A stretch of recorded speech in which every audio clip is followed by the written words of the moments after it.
Well, good evening, ladies and gentlemen, and welcome to another edition of Rangers Radio. The manager's talking about Sunday's game there. We would have drawn it last year. There's praise getting heaped on Alfredo. An ex-Rangers player attracts interest with some big clubs. And Nicola fans the Flames before Thursday. And are the SPFL trying to work their ticket? And miles to go for Bierman apparently. Big developments at the Hummel, and we'll be talking about the shooting Sunday as well as that. But there we go. So welcome anyway. On the panel tonight we've got Bridgeman, we've got Fox. If you'd like to join us, it's 0141 356 1972, or alternatively you can Skype in. Send a friend request to rangersradio.online.com and Fox will bring you in. So good evening, boys. How are we? Well, can I say a big good evening to Fox and yourself there, True, on the panel. A big good evening to the guys in the lobby, and a huge good evening to all the Rangers fans listening in all over the world. Good evening and welcome to Rangers Radio. Aye, well said, Bridgeman. So the boss is saying last year we would have drawn that game on Sunday, but he's not going to allow that to happen. He's wanting a team of winners on the park, people that are hungry, people that will fight, people that will never give in. Have we got that, do you reckon, mate? Well, they're heading in that direction, although in some instances some parts of Sunday's game, it didn't actually seem like it. But the end result was the only thing that really mattered at the end of the day. And yes, that's what he wants, and that's what we all want. And unfortunately, as I say, during Sunday's match, I think our team, or some of our players, were a bit meek. Maybe meek's the right word for it as well. Yeah, that's what the manager wants, and he's getting there, particularly at home at Ibrox. So it looks as if it's going to be great for me. I'm happy. Let's see how else we go. What about yourself, Fox? Well, it's an attitude we need to sort out. Sunday, as we all see or witnessed, it wasn't exactly a exhilarating performance. We got there in the end, but I did hear him say today when I listened to his interview that he speaks to the players after the game, and if some of them think that it's good enough the way they're playing the new, they better be prepared to move on. I kind of like that attitude. I think so myself. Where's the other guys go? Did Pedro know of that attitude? Graham Murray? You know what I mean? Get out there, get the job done. You're playing Hamilton here. They couldn't buy a win this year. And these guys have gone out and struggling against them. But I love that attitude, and long may it continue, Bridgeman, eh? Oh, yes, absolutely true. And you know, obviously we're all big Rangers fans. And we all go back on a huge number of years, particularly boys in the panel, except young Ulster, who's he's only 16 or something like that. So, oh, sorry, Ulster, didn't mean to say that to you.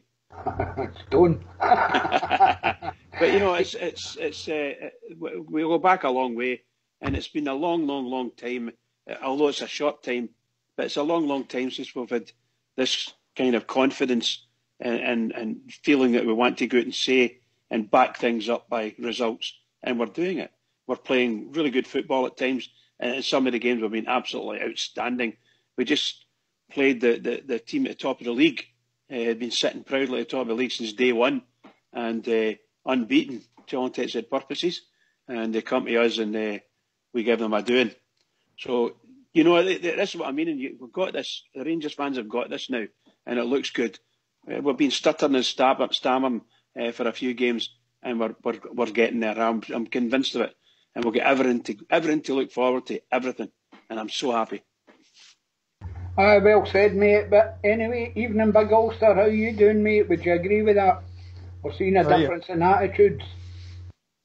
Yes, mate. Different attitudes. I think the gaffer's right. CBG's correct. Last year's team probably would have drew that game, or worse yet, maybe could have went on to lose it, to be honest, as Hamilton maybe would have got on the ascendancy and got their tails up a wee bit. So as much as we can praise the team when they're doing well through and giving teams a good tanking, you've also got to praise them when they can dig deep and, you know, because nobody would have thought, well, I didn't think after 82 minutes, here's me on, not more points dropped. You know, I didn't expect the team to come out and show the fighting spirit, to be honest, to come and get another 3 goals.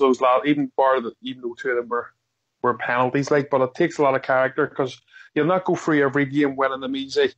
That doesn't happen. And great Rangers teams in the past, a lot better than this one, with a lot bigger money behind them, have struggled in games and found ways to win, and that's how they got titles and trophies at the end of the season. So if our team can keep digging deep like that through when it's hard and it's tough, and these wee away grounds and come away with the victories, then I'll be delighted. Aye, fair enough, mate. Good comments. But the thing for me is it down to the manager? How long does a manager actually have an influence on a team and what he's saying? Or is it down to the complete change of personnel in the dressing room, Fox? I think it's hard for the way the manager came in and cleared out a lot of the deadwood and brought in new players. I think what we've got to realise that we've got to try and play 3 different standards of football through. We've got the direct physical Scottish game. We've got the European game, which is more technical and less physical. And we've also got a game that we play at Ibrox, which is open, expansive, entertaining football. And it's hard changing. For the team, I think it's hard to change from one extreme to the other. The Hamilton game was a struggle. I'm hoping with a better class of opponent, being at Ibrox, we'll see the expansive attacking football that we've seen against Rapid Vienna. And it's just adapting, mate. It's adapting to Scottish football with a lot of players that haven't played in Scotland, and it's a learning curve for them all, including the management. Aye, fair point. Foxy, what about yourself, Bridge? Would you go along with that? Yeah, I would actually. Yeah, I would. It's, the multiplicity of styles and types of game that we come up against in Scotland is quite high compared to other countries. I know they've got their own wee idiosyncrasies and things like that, but in general, the way we want to play, as Fox says, the way we want to play is the open, attacking, entertaining football. We want to play that, but for some reason or other, we're wary of trying to play that away from home, and that's down to the opposition, the type of opposition, and the style of the opposition. I dare say, when you look at some of the results against, for instance, Hibs, the last time we played them at their midden, it was 5 each. So that was an open game, So we tend to play open games when the opposition allow the open game to come in. But when we're playing against the Hamiltons and the Dundees and teams like that are down the bottom of the league, and you can't blame them for closing up because they don't want to do it. And the management might, I'll say this loosely, the management might think, well, we don't want to be playing we're better players because they could get injuries, or it's a time to rest players. Any words you want to put together, as long as the manager's in the manager's mind, as long as we come away with 3 points, and I'll put a team out that I think should beat them, and that may not be their strongest team. Aye, what about yourself, folks? Are we go along with that train of thought, mate? Yeah, I think Foxy's hit the nail on the head there. He's right. Because European football, it's a different whole ball game. Obviously at home, because the pitch is so much bigger, it gives the teams like Hamilton a lot more ground to cover.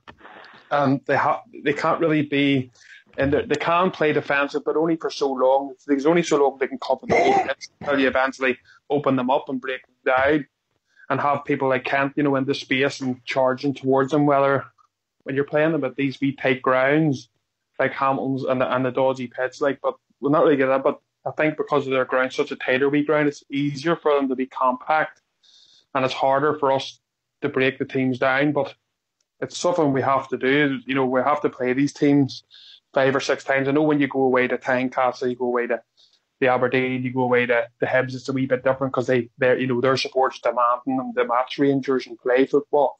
You go to these wee sides, your St Mirrens, your Dundees, Hamiltons, you're going to come against these same issues all the time. It's just a matter of continuing to break them down, keep chipping away at them, finding ways of exploiting them at home, or at their ground, should I say, and get these wins over the line. But fair play to the team. They've done it on Sunday, so now they have to build on that and keep finding ways to do it. Maybe that will be like the last place I said last night, a different avenue, lump the ball up sometimes, just switch things up to try and combat these teams.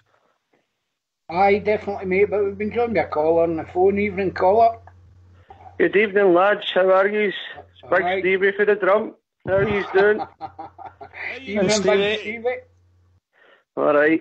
Lads, I'm just on. I'm not wanting to take these off your topic. I'm sitting here listening away. Brilliant. But I'm just on the... You bat our own. Don't worry about the topic. You bat our own, mate. Aye.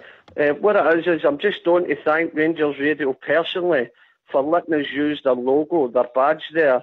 When I phoned up, I was talking to Big Ulster about it, and Big Ulster seen the boys about using their badge on Rangers Radio to help Robert Mulholland. Robert's one of the wee victims that died in Idols disaster, age 16. And what we do is we had a parade every year. I've said this before on the radio. We do a few wee things through the years to help keep it going. And thanks to Rangers Radio, again, brilliant gesture, letting us use their logo. So I get nice wee pin badges made. They're £3 and every penny goes to help Robert Mulholland's memorial parade in his memory. So I just want to thank you all personally. And anybody likes one, I'll be standing at the Copeland House for about 7 o'clock onwards. I might take a wee wander down to the bistro, but I don't know who I'm looking for. But if you want one, I'll be at Copeland House, guys. And I just wanted to thank Rangers Radio. Great gesture. Thanks very much, guys. Stevie, you're welcome to the bistro, pal. You come to the bistro. You'll get more than welcome. Okay. You just need to look for a tall, handsome devil. Just shout Fox in your The boys will be standing next to him. I was just going to say that. I'll look for Fox in his white jacket. Stevie, you've got to be commended, mate, for what you're doing. I think that's a great thing. So you heard Stevie there, 7 o'clock Thursday night at Copeland House. If you can get there and get a badge. £3 each. All going to a really good cause. We don't do enough of this supporting our own. So well done, Stevie. No problem, True. No problem. I'm sure if you walk down to the bistro, mate, the boys will be happy to take a couple off you as well. No problem at all. Well, listen, a nice gesture. I would like to give the boys in the panel a wee badge each for letting us use the logo. Absolutely fantastic. And I'll definitely do that. Okay, guys. Stevie, they'll pay for everybody else. Aye. Hey, you mind your business, Fox. Well said, Fox. Get me too. Cheers, Stevie. No problem. Stevie. Thanks again, Big Ulster. Okay, buddy. Thanks for everything you do in the background there, ways. I really appreciate it. You look forward to the game, Stevie. Well, you're still on, Stevie. Some of the boys are asking, have you got a Just Giving page or anything? No, I don't do nothing that way. I'm absolutely hopeless. I'm still using carrier pigeon, Brad. You're a drum chattel boy. You should know that. I used to have the ducats up there. Aye, absolutely. No, I've not got a PayPal or anything like that, lads. I'm just doing it all. Meet at the game, meet at parade stuff, and do my stuff that way. But that's it. The teddy bears. Listen, no fear again. The only thing I wish. I've listened to everybody saying, especially Bridgeman, saying that the next games are most important, and that's 100% right. Every game now is a biggie for us. I just wish we could get a settled team. We chop and change so much. Maybe we won in Europe and stuff like that, we understand, but I just wish we could get our best 11 in the park and try and keep it, If it's no broke, don't fix. No, if it's broke, don't fix it, or whatever they say, But the bottom line here is, guys, for me on Wednesday night, Thursday night, I think we'll do the damage. I really do. I think when teams come with a bit of quality, they come out and play against us, and I think that's when we're at our best. I really do. And I just think the teddy bear will be rocking. It'll be absolute rocking. That was brilliant, that last European night. I skipped out of Ibrox. Brilliant. Aye, sure was. So you're not a fan of the rotation then, Stevie? No, really. No for me. I mean, we don't know our best team. We don't know. I mean, their Katic, big man was all over the place on Sunday. And I thought Katic and Golson for me would have been our best too. I mean, I'm not set back again with that. We just don't know.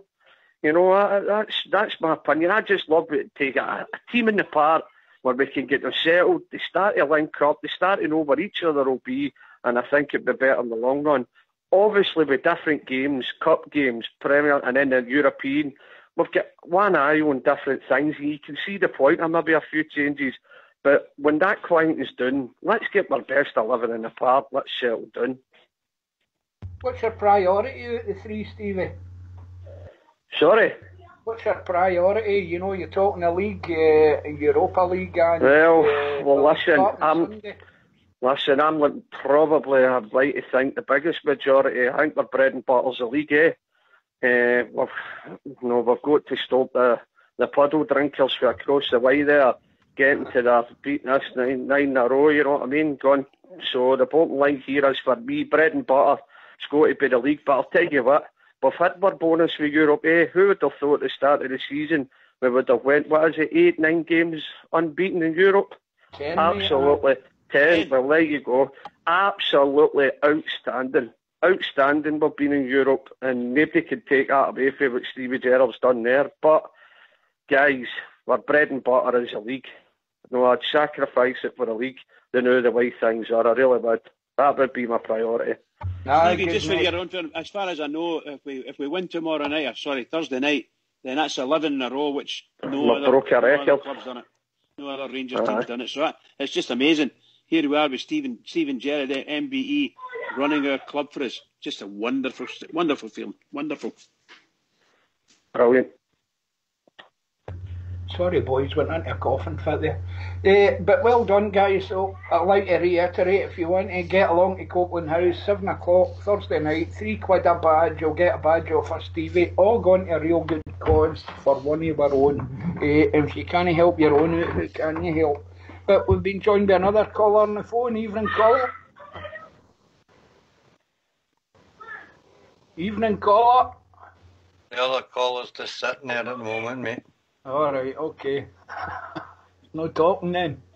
Maybe he's counting his change. He want a badge on Thursday night. I'm for night, should know the drama. JFK here, guys. Oh, it's JFK, the main man. How you doing, pal? Who's that? Is that little blue there as well getting in the background? I don't know what's going on now. I've lost the place. Who is it?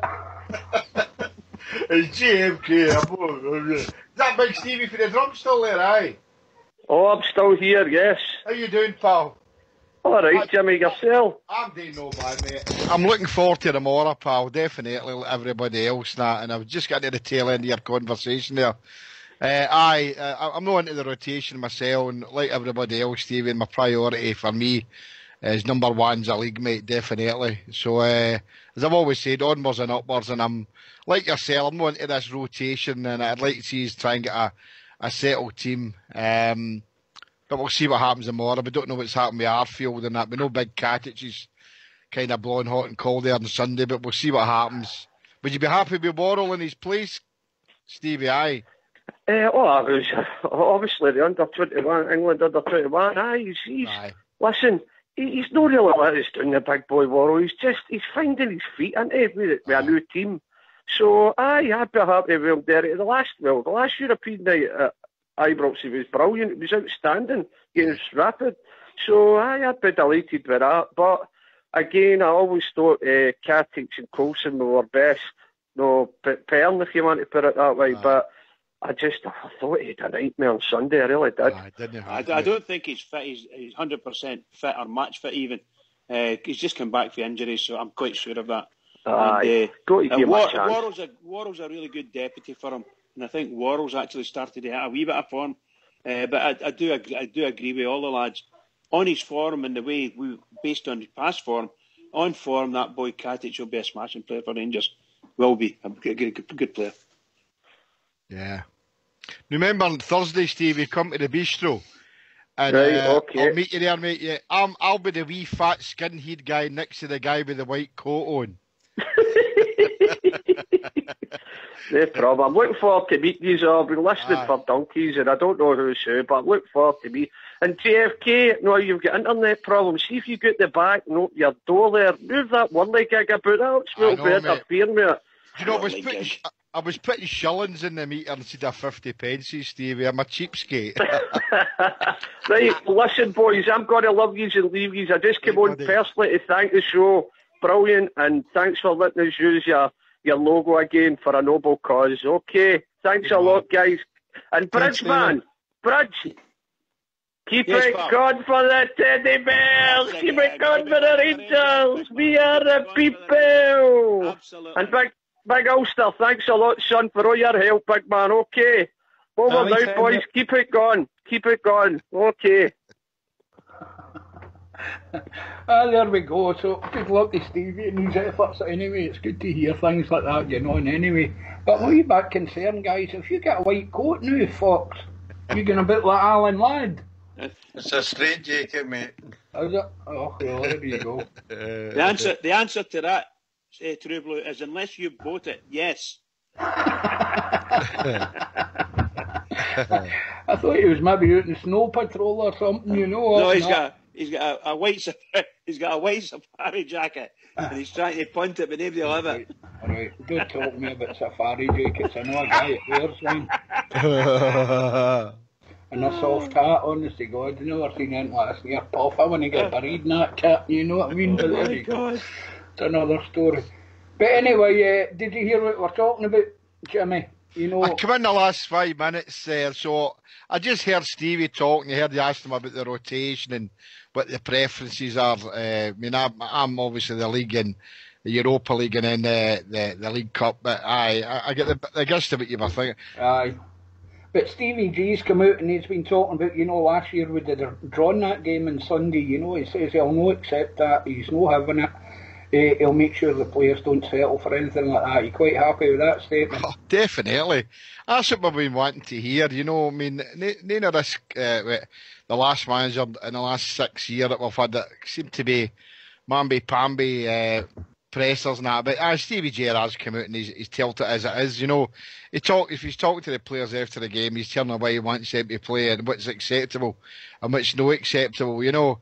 And he's a world-renowned football player, an ex-football player, unfortunately. I'd like to still see him playing for us, if possible. But he's world-class in his own right, so he's expecting a lot for the players. And they should be able to look him in the eye and say that they'll be able to play for him because of who he is.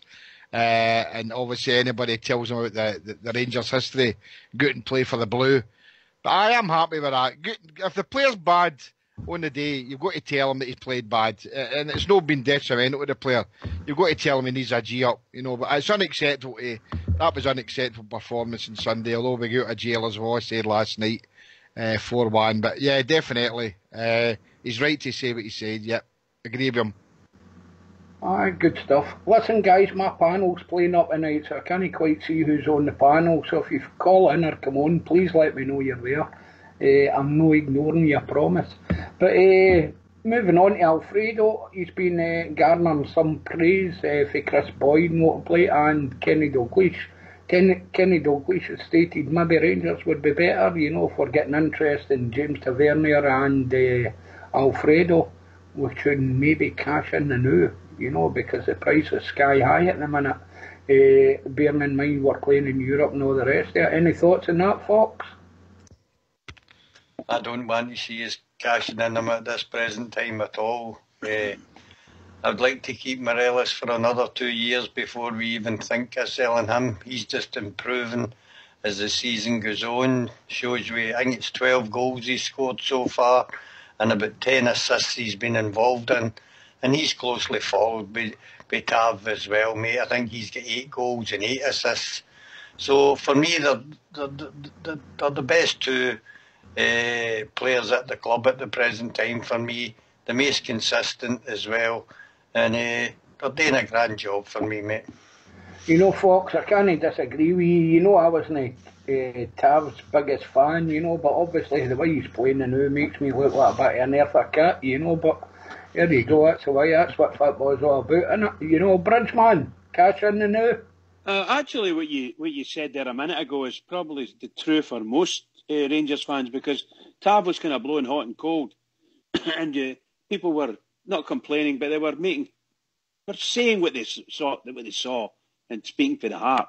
And a lot of them would have said, well, and myself included, if we can get 2 million, 3 million, 5 million for Tav, let him go. That kind of thing, you know. And people were saying that. Morelos disappointed a lot of people early on in the season, to be honest. And, you know, a lot of folks said the same thing, you know.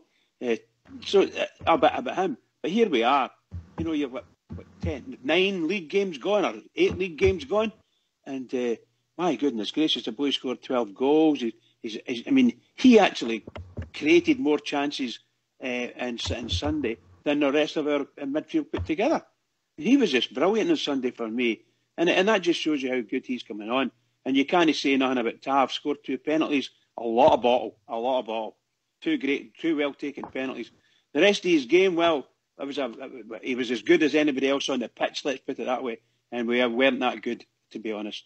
And yes, as far as I'm concerned, those two are absolute rocks that their manager's going to build his team round. But let's put it this way: if someone comes in with mega bucks in January, they'll be gone, the same as at any other time of the year. And I would not be surprised if someone did come in. It'll all depend on if we can get through into the playoff stages. Oh my God. Well, double the valuation, whatever the valuation their team had, they'll be doubled. And if Morelos keeps scoring and playing the way he's playing, oh gee whiz. Just like Fox says, if we can somehow or other keep that boy for another year, maybe 2, he'll be, wow, what amount of money we'll be able to get from him. What an amount of money. Brilliant. Aye, fair enough, pal. What about yourself, Ulster? Would you cash in the new? It's all about your valuation of the player, true. I think if the manager thinks that a good enough bid's come in, because he's already said, don't pick up the phone unless it meets our valuation. So it depends. I know if the money's too hard, massive money that Rangers cannot afford to miss, then they will go. But we just have to trust in our board and our management team that they'll use the sufficient funds that they get and replace the players. Hopefully of better quality. Depends how much you get, obviously, or maybe or as equal quality. It just depends what you can do in the market. But January for me probably isn't the time to do it, because it's hard to get good players from clubs in January, because they genuinely don't want to let them to go, especially if they're players that are featuring in the team, because it's that stage of the season where maybe teams are trying to stay up, or maybe they're still in the mix for trophies and they don't want to let them go unless you pay over the odds. And then again, you also can get some players in January panic buy and they don't work out, etc. So I think if we were going to sell them and the right money was coming in, I'd prefer to do that at the end of the season. But we just got to wait and see, But as I say, it's like Brett said himself, if the money's right, then we probably aren't in a position to turn it down. But hopefully that'll be at the end of the season. Or when it suits us, mate. Aye. Jimmy? Along the same vein as the guys are all talking there. Money talks, guys, innit? If Fred keeps playing the way he's playing with his goals and assists, I don't think it'll happen in January unless somebody does come in with a ridiculous amount of money for him. But I think if he carries on the way he is now, I don't think he'll be with us next season. And it's got to be worth it, the money that we value him at. And that's unfortunate for us, because where are we going to find a £50 million striker?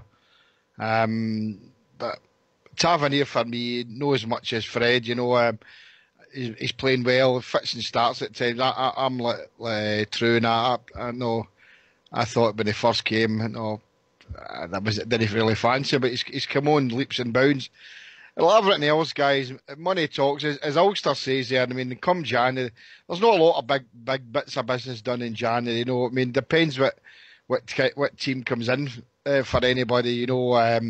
Where they're placed in the Premiership. If you left Rangers, any of them left Rangers and went to the Championship. And I know they offer big bucks as well, but it's got to be the Premiership if they've got any ambitions. And then these teams, if they're cup tied for any European games, so I'd like to think if we're going to cash in, it would be the end of the season, but certainly no January. I'd like to get through the full season, keeping the players that we've got. I'd like to actually add to the squad in January, never mind selling anybody. So I'm a bit like Fox. I think it'll be hard to hold on to him for 2 years. I think we'll get this season if he performs the way he has been now. I think we'll find it very hard to hold on to him if the money's right. The money's got to be 100% right for us. If no, then no way, don't sell him. I think you're bang on there, mate, but, the reason I'm asking, I'm delighted that Taverner and Morelos have got new contracts going. You know, we've kind of tied them. We've spoken in a previous show and I made the point as, you know, signing an extension of a contract is no an indication of team. You know, you're going to stay there, you know. No. Sometimes that's an indication of going to sell game, you know, because you're under contract, it can get a good payout for it. Well, it gives us that leeway through because we've had players in years gone by who decided to just see out the last year of a contract. We've got them there, so we've got a bargaining chip. If you want our player who's still got 2 or 3 years to go, then you'll need to put up the spondles. Simple as that, and pay the money that you think, what we think he's worth. You know, and tongue in cheek, there's players out there that know aren't half as good as Fred, and they're getting touted at 25 and 30 million. Well, Fred does the same what he's doing now at the end of the season, and we can come out the end of the season as champions, or winning a couple of cups, or Baku, here we come, then it's a sky's the limit for me. And unfortunately, money talks, as I said, guys. I'd be sorry to see him go, but if the money's right for any of the two of them at the end of the season, it's a no-brainer. We've got to take it. I think... sorry. No, I think what we have to realise too, and I get Foxy's point, you know, he wants Morelos for 2 years and another 2 years let him develop, which would be a fantastic. I would take that as well. But, you know, but we've seen it across the city as well. These, like Morelos isn't in Scotland for a laugh, you know what I mean? He's here to further his career as much as we hate to say that, you know, or admit that. I think he's been honest in the press with his, you know, in his own country that he sees himself in the Premier League. That's his aim. And the problem is the big clubs down there, not even big clubs, they're not as big as Rangers, most of them down there, to be honest, but they can offer a lot more wages than us. So, you know, this is the problem that we have. If teams down there turn their heads with the massive amounts of money, it can very quickly, you know, turn them and they want to leave, you know. So, and sports is not always down to Rangers' decision, is it? Because players can put pressure on from their side and, you know, but we hope nothing like that happens, obviously, and everything goes well for us. But, you know, we have to be wary of that. I don't think that's going to happen at the minute. I think Morelos, apart from his hot-heatedness and everything else, I think he's quite astute in terms of what he's doing and where he's at in terms of his career and everything. Now, if you think back to the reported 9 million that the Chinese team had offered for him, I think now he's a better player. I think his values went through the roof. He's adding his game all the time for me. You've seen that with the through ball he played on to Ryan Kent at the weekend, you know. Some of the runs he's making, you know, the third goal against Rapid Vienna. I think he's a better player now than he was even 6 months ago, Fox. Oh, without a doubt he's improved under the coaching staff at Ibrox. As people rightly say, it's down to Morelos himself. I think he's learning the game. He's enjoying playing at Ibrox at the present time. He loves the crowd love him. And that's a good feeling to have when you're playing football. And I don't think he'll be in as much a rush as a lot of people think he will be to move on for Rangers. He's getting European football. There's very few teams in England that can offer him that. And he's got a chance of winning something at Rangers, and winning things is important to players for me. I know money's the number one, but I think when you look back and you hear all professionals speaking, it's all about what you win. The money spent by that time, and you've got to hang on to the memories. And I just don't think he'll be in a rush. I think he likes being at Ibrox, and I think it would take a special offer to get him out of Ibrox at this present time. I think he's the best striker without a doubt in Scotland, and that includes their striker across the city. He offers more to the team than any other striker that I've seen in Scotland. His strength and layoffs now are improving all the time. He's not as greedy. He's starting to look for players to lay the ball off to instead of just shooting and looking for the glory, and that shows with his assist count. So he's definitely improving under Jordan Milson and Stephen Gerrard and Gary McAllister. Gary McAllister. And I think he loves being here. Absolutely. Look, you know, he's got two big games coming up. Next 2 games, massive games. Well, obviously, Thursday night is a huge game for us. And if by any bit of luck we can get, if we can win those 2 games, once again, Rangers are in a position they'll be, if we can win the 2 games, they're into the League Cup final, and we're another step closer to getting through into the playoff stages of the Europa League. And look, we're under no illusions. I don't think we're ever going to win the Europa League, but you just never know, do you? You never know. But if we can get through into the playoff stages, what an enhancement to the reputation of some of our players. It'll be just fabulous. Young lads like Ryan Kent, who are playing out their skin, Gerrard, brilliant play in the European area, and of course Morelos himself, just brilliant, just amazing. If we can just win the next 2 games, and it's a big if, of course, win the next 2 games, and you start to set yourself up even higher. My God Almighty, I'm so looking forward to Thursday night. So looking forward. And by the way, Little Blue's on the phone here. I think she's just listening. You just listening, right. Little Blue, if you get a point to make. No, I've got no point to make at the moment. All right. I'm just listening to you all talking. Okay. Well, welcome to the panel anyway. Jimmy, Morelos, a better player. You're welcome. Sorry? You're welcome. Right, okay. I'll just Jimmy, be quiet again. All right, okay. Jimmy, Morelos improved. Morelos has improved 100%. 100% agree there with Fox. You know, he went into more detail when I was talking about earlier. I mean that. There's 25 million, 30 being touted for players that are half as good as Fred, you know, and he's improved immensely under the coaching staff at Ibrox, you know. And as I said before, his touch at times is phenomenal. He's running off the ball as well, and the work rate he puts in, you know. There's no other striker in Scotland, another striker in Scotland that's doing that, you know. And if we can hold on to him, fair dues. Again, as Fox says, and I said earlier on, it's going to take a phenomenal offer. I know if he's in a hurry to leave Rangers, it doesn't look like it. So, will he go for the money? Who knows? Who we don't know. It's all hypothetical, ifs and buts. Who comes in from? Who would come in from?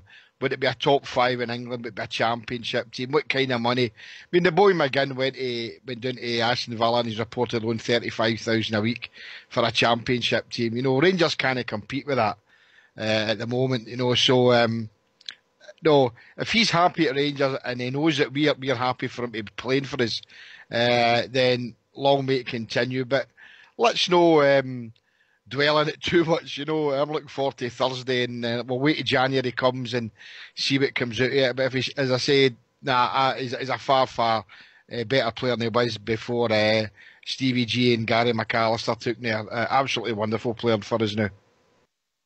You're saying don't dwell on it. I was trying to dwell on it at 11 o'clock tonight.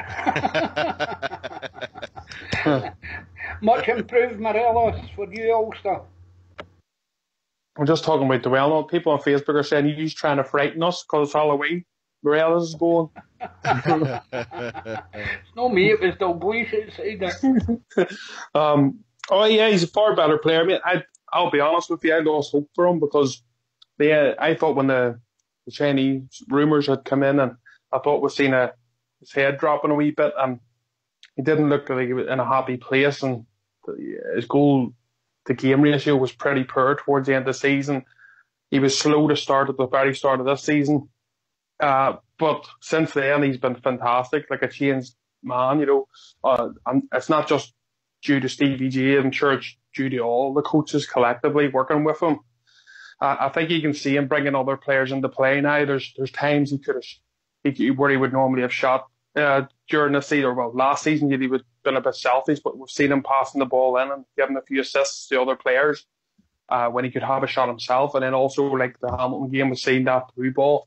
So I think he's definitely more of a team player now than what he was last season. And I think his all-round play is a higher level of what we've seen even at his best at the start of last season. I think he's going to improve. I think he's a player that you'll see blossom. All he needs now for me really is to score a goal v them. And I think once he gets that, then he'll really kick on in the big old firm games as well. But so far in Europe, the big games, like that last home game against Rapid, when called upon, he stood up to the marker and put away his chance. So I think everything's going well for young Morelos, and hopefully we have him for a long time. Aye, well said, mate. Jank, a lot of it's maybe down to the team has improved as well. He's playing with a better standard of player, he's getting more service, he's getting players running off him, they've brought in Big Laugh and all the rest of it. I know they've not played together that much, but I think that as well. I think it's like anything else, guys, you play better when you're in a better team for me as well, and I think that's went on. And with Morelos, I've always said we'd get more money for him than they did for Dumbbelly, and I still believe that. I think he's a better player. I really do. Yep. Similar age and all the rest of it. Amazing development potential. But I think a lot of it could be down to as well, you know, the team is better, he's playing with an odd Jimmy, yeah? Aye, well, it definitely is. I mean, Mark Allen's done a wonderful job. The players that we've managed to recruit through him, some gems there, you know, but the manager's managed to gel them together. And Nene's never thought we'd be tapped by the Europa League and got 10 games unbeaten in the Europa League. And that's all down to the coaching staff who have managed to bring players forward that we never thought were really much good. Let's be quite honest. Meaning I'll include Andy Halliday in that. And Andy Halliday's come on leaps and bounds. He's a trier. Young Jordan Rossiter, it looks as if the gaffers put a bit of faith in him, carried him through his injury and nursed him through it, and that's fantastic for Rangers to do that. And as we all said the other day, he's definitely another one for the future. The players that we've got, we can write them off: Katic, Barisic, you know, even Worrell, you know, players like that, you know, and Alan McGregor for me is a number one signing that we managed to pull off this season. But aye, all in all, true. We've got a good squad. It's not just a good 15 we've got, but we've got a good squad of 22, 24 players.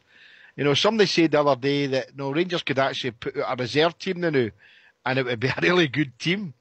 You know, and when I read the team the guy put up with, obviously I'm not going to read it out, but Fordham in goal, etc., etc. You know, it was a decent team that hopefully could hold its own in any league. Aye, we've got a lot of good players at Ibrox now, class players. And it'll not be long, hopefully, to be say again that we've got world-class players. Because it's a long time since we've had that at Ibrox, and I'd like to see that happening again. Aye, good, mate. We've been joined with Big George. Evening, George. What's in your mind tonight, mate? How's doing? Aye, good pal. Yourself? Aye, alright. Aye, good show the night again. True, well done. Just what you're talking about there, I mean, Alfredo, I mean, I think the boy's class. I mean, we need to remember he's 21. True, Ken. A lot of people in Scotland hate to remember the fact that he's only 21-year-old. But if it was maybe other teams who would remember that and they'd have him up for a certain amount of million, true. But see, at the end of the day, we need to enjoy these guys whilst we can, true. And I can, it's easy. I keep on saying this, and Fox gave me a wee row for a couple of months ago there saying, Ken, looking back in that, but we've got to remember what players we did have a couple of years ago, true, playing for our jersey, and maybe not playing for our jersey. We've got guys now who are sellable assets. If somebody comes in, and I'm not going to be brutal about it, true, Ken, I want to keep this full team. I want to keep this team together as long as I possibly can, true. But see if somebody comes in for this, any one of our players, true, for a decent amount of money, I'm with Jimmy. They've got to go, Ken. We're in the position to turn around and say we can. Every club in Europe are selling clubs, true. Let's be honest about it, Ken. You're part of your Barcelonas and that. If somebody comes in with a big bid for Tav or a big bid for wee Fredo or something like that, we're going to take it. But the thing is, true, we're not going to surrender to it now. We're not going to just say, I think what we've done with Lewis McLeod, took a silly bid for wee Lewis McLeod, and certain other guys, we took wee daft bids and just to get rid of the people, just to get a wee bit of money behind us. We're not in that position anymore, true. We've got guys that we thrive for. We've got guys that we spoke about for months and months and years and saying, we need to try and get some of these guys behind us and go out and do a bit of scouting and get these guys. I think we paid 1.2 million for wee Fredo. I think roughly folk were talking again at 11 and 12 million. I didn't think that was ever realistic, but 8 and 9 million and things like that, true, people have been talking about. So that's where we want to be again, true. That's the kind of player we want to be bringing into our club, putting out there to play for us, scoring goals. A 21-year-old laddie, if somebody comes in and says to us 8, 9, 10, 11 million pound, we can't look it back, true. We can't look it back, and it's great business with our club yet again. I think that's where we need to be, true, and I think we're in the position we want to be now. I'm interested there, George. You're talking about great business with the club. There was another point here I was going to raise a wee bit later, but as it's come up the now, you're talking David Bates. Now, David Bates, reportedly the club wouldn't give him $7,000 a week. The story is that Hamburg signed him to sell him on. Now he's attracting interest, apparently, reportedly, for Bayern Munich. Who's the other one? Dortmund, Arsenal, Leicester, and I think the other one was Everton. I'm not too sure, but that's a boy we let walk out the door for nothing. And that's how I'm saying in terms of business. I'm delighted Tavernier's got a longer contract. I'm delighted Morelos has got a longer contract. Never again should a player with potential be allowed. In fact, it shouldn't have happened then, being quite honest. Be allowed to walk out of Ibrox, for nothing. Shouldn't have happened, also. By the way, he was one of our best players. Aye. Yes, one of our best performers, and everybody at Sports Rangers thought the boy did very well. I don't know if everybody thought he was due a contract, an extension to his contract, but I think they did. But I'm not 100% sure, and it's just unfortunate. The boy took umbrage to something, the fact that they never spoke to him or offered them or whatever. But he's taken umbrage and decided to go. There wasn't anything we could do. It was the end of his contract. And yes, you're right. Somebody's going to make some money out of him. That's for sure. Aye, but I argued at the time, Bridgeman, that his contract should never have been allowed to run out. Absolutely, pal. But look, you've got to remember where we were. We were just starting to recover a wee bit, And with these, we hadn't got our new manager in. So come the end of last season, we were in a bit of chaos with, what's his name? Pedro with the golden guns. I think back and I think to myself, oh my goodness gracious, did we really go through that? And yes, we did. So, horror of horrors, we were left with a number of guys and one of our better players, one of our better performers in defence. Someone you could have said, well, we'll get a partner for him and that's us get a central defence. And we let him go. We never saw it was happening, even although they were told plenty of times, but we never saw it was happening. So the player went. It was sad. I'm gutted for it. And a lot of Rangers fans are gutted. Don't want to put a damper on it, but you see who's coming back in January. Pena. Well, remember, of course, I don't know what the situation is with his contract, right? So we, as Rangers fans, we have to steel ourselves because somewhere along the line, these things are going to happen. Now, I doubt very much if Ken is ever going to walk into Ibrox either expecting to get a game or any fans think he will get a game because he was rubbish when he was here and he just never turned it on at all. And we gave him plenty of chances. It just wasn't there. I would imagine it's just going to be the same. The David Bates situation was a mysterious one, guys, wasn't it? For just to walk away like that, and it is true said there, some of the clubs that are touting him and are looking to buy him is some big clubs, and they're going to let him go for maybe between 5 and 10 million. These guys don't mess about. Why did they let him go? Who was responsible for that? Was it just for money? What was it all about? And that's hopefully never going to happen to Rangers again. Absolutely scandalous. I couldn't believe it. I was shocked, I think, as Maesties were when we saw that David Bates had signed a pre-contract with Hamburg. Couldn't believe it. But we've got these guys now in long-term contracts, and let's hope we bear the fruits now. And the selling's got to be on our terms. Obviously, the players and the agents have got a bit to do with that as well now, but it's got to be on our terms. If we think he's worth X, Y, and Z amount of money, then we must stick to that figure. And end of. You play for Rangers, and if they don't offer the money we think you're worth, then you shouldn't be gone.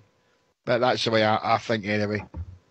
Aye, we certainly should be attracting market value for these people now. I think the problem we had in the past as well is I think a lot of teams knew exactly our financial position, that we weren't really in a let's all do it for more money situation, if you like. But I think the appointment of Steven Gerrard, and I don't want to bring things down, but I think the appointment of Steven Gerrard and the way the team's playing now is allowing some past misdemeanours at the club to be forgotten, so I think that's an issue as well. Ulster, Do you think Alfredo's better and a better teammate? I definitely did. I think that's why, obviously, I know we were talking earlier, has he become a better player? We all agree that he has. And that's obviously not just due to the coaching, it's due to the players around him. Obviously, if you've got better players around you, you will play better. I think we've also seen that in Tab as well. I know we've been talking about him earlier. I think having better centre backs with him and better midfielders to give him a wee bit of a hand there helps him a lot as well, mate. I think that's why we're seeing these players getting better, you know. And that's what they need. You had young players like Doherty, etc., coming in very, very young in the Rangers team. A lot of poor players around him playing poorly at the time, and obviously things didn't really work out for him. I think like Doherty, when he comes back, he'll be another one like Morelos, like Tav. Once he gets better players around him, you'll see him flourishing, you know. But last season, there was, you know, if you, like somebody else, young players, George said earlier, and when you're not having maybe your best games, you need leaders around you to put their arm around you, talk you through a game, etc. And we just didn't have that last season. So hopefully this season, this is what we're seeing. Hopefully we'll just keep progressing. Aye, defo, mate. What about yourself, Fox? Better players round about Alfredo has brought him on as well? That's definitely helped. People that understand the way he plays is helping as well. I think the young team that we've got up front, Ryan Kent, I think he's only 21 as well. We've got Middleton at 18, nearly 19. Alfredo's 22 himself. Candace is the old man of the front three, and he's only 30. We've got a good wee mix here, and they're all beginning to understand. I've got a Gerrard, hopefully, as I was saying the other night, who'll push forward into a mere forward role. I think he's wasted at the back for me. But can I just go back on David Bates? Go ahead, Fox. I don't know where people's memories are coming from, mate, honest. He was a basic defender, and people quoting him for Arsenal, Bayern Munich, etc., is paper talk, mate. The boy doesn't have the class to go to players like that. I'm not saying he'll not earn a living in football, but he's never going to progress to that. That's my opinion, of course. As I say, it shows you how far we've come when we used to think David Bates was our best player, mate. We're miles and light years in front of that now.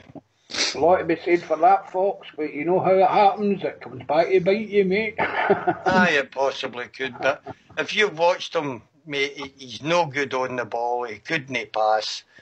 He was strong at defending. As I say, a good basic defender, but he's no Van Dijk or anything like that, mate. He's never going to reach the heights of these players. Never in a million years. I agree with you there, Fox. I don't see him being in Mary Poppins. Van Dijk. I'd like to agree with Foxy there as well. Oh, dear. It's true, Blue, you're a shocker. Aye, but there you go.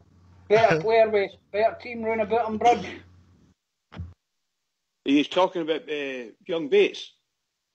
Morelos. Oh, Morelos, yeah, of course. So, Fox went back on to the David Bates thing. You want to mention Bates, it's up yourself. No. I'm agreeing with Fox. That's what I was trying to say. There was a stage when Bates was probably our best performer on the pitch, and a couple of games, really good games against Celtic. And there was some jokes about, you know, he had what do you call Moussa Dembele in his back pocket and things like that. So that's how well he was thought of for those games. I'm not saying he was a star every week, but he did play quite well. And we were thinking maybe he's one of a good central defensive pairing. If we get one, he would be it, you know. He'd be one of them. But the truth of the matter is the boy wanted to go. We just, look, Foxy could be right. You know, when he says that, the way he says it, it just might not be the quality that Rangers need. And it's as simple as that. So, well, he's gone, and hopefully I wish him luck. And if he does go to Arsenal and any of the other top teams, then he's going to have a good challenge to a career. Because I tell you, he'll need to play very, very well to play in these places in defence, because they are really tough places to go. About Morelos, Morelos is always going to be a cracking player with some smashing players on about him. So the more good players you've got around about Morelos, the better he'll get. But if you want Morelos to play You need to tell him where he's going to play, and then you need to feed him. They're no good asking him to say, you go up there and play the lone striker, and then I don't give him the ball. Because then all he'll do is he'll find his way out to the wings or come back into midfield, and then you've got the ball and you're looking for Morelos and he's not there because he's back chasing it. So we need to have a plan how we're going to handle him. But yes, most assuredly, I think Morelos, and like most good players, when they function with players of the same quality or better round about them, in my opinion. So we're all agreed then, if we can get market value for them, they should go. That's what makes teams strive to do now too, is it? No, is that no? Aye. And I think you're doing well in football if you can do that. True. I think that's what, George, that's what I'm saying. I wasn't talking about the quality of David Bates, but what I'm talking about is he walked out the door with us for nothing and somebody's going to get a pie day out of him. Really, that's where I was going with that one. Sorry, mate, go ahead. No, I've got. Well, I thought you meant about me Fredo there. That's what I was talking about Fredo. With him, I think you've got to get top dollar because I think he'll be a top player. Ken Mountain, I think he's 24, like Fox says, another couple of years, 23, 24, I think he'll be a right top player in any league, by the way. So I genuinely believe that about that guy. But on to David Bates, never said anything about David Bates, but at the time, I don't know, I think Bridgman was saying he thought he was a player there, but at the time, I actually says David Bates was on $7,000 a week and he wanted to double his wages to 14 grand, nearly 15 grand a week. I wouldn't have given him. I said at the time I wouldn't have given him it true. And see now, hearing these stories about all these big teams after him, I honestly, I watched a couple of games. I watched that Hamburg playing in a German Cup. I don't think he's improved any true. I think he's a horrible big defender. I thought that at the time. A lot of folk, I think he did have one good game against them. And a lot of people looked at him and thought, oh, this guy's got to be a good player and that. I didn't think he was any better than Danny Wilson. And if I'm being 100% honest, the centre-halves we've signed this year, I don't think you've got in your team, Drew. This talk about going to Bayern Munich and going to Arsenal and all these crazy teams and things like that, I think it's just the same as Fredo going to China for £11 million. I think it's just PE stuff. I didn't think it was ever going to happen. I think David Bates, if I'm 100% honest, I think David Bates will probably stick about in the second division, or the first division as it is known as in Germany, and that will probably be the guy's level. Aye, fair enough, pal. It's all got opinions, eh? But as I say, I was making the point. Can I just come in on that one, True? Go ahead, I'd like to say I agree with George. What George is saying is true. I think that's what I honestly think. The level he's at is probably the best level he'll get to. He was with Rangers, and he looked as if he could play a wee bit at that level that we were at. And as Foxy quite rightly said, since then, and it's only a short time ago, it's only a matter of months. You know, this Mr. Gerrard's come in, Stevie Gerrard, MBE, and he has completely transformed the team, the outlook of the team, and the quality of the team. We have stepped up big style, in my opinion. Go ahead. Listen, guys, don't wait on an invitation. Dive in, it's your show. I'm just trying to be civil. I agree with George and Foxy. I thought Bates was pretty poor.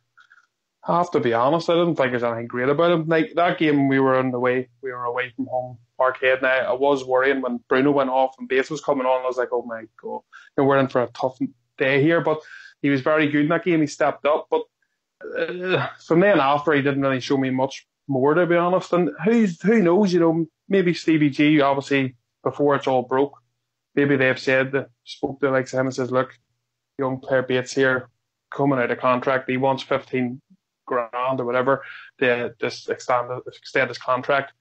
What do you think? Maybe Stevie G and the coach staff have just went, no, that kind of money's not in our plans. And, that could have happened behind the scenes. You wouldn't even know about it, Well, that's the thing. A lot of this, we trade and rumour on here, don't we? But there you go. Well, listen, guys, if you could go and mute, I'm sure Fox will line up a wee tune for us to enjoy our cultural interlude.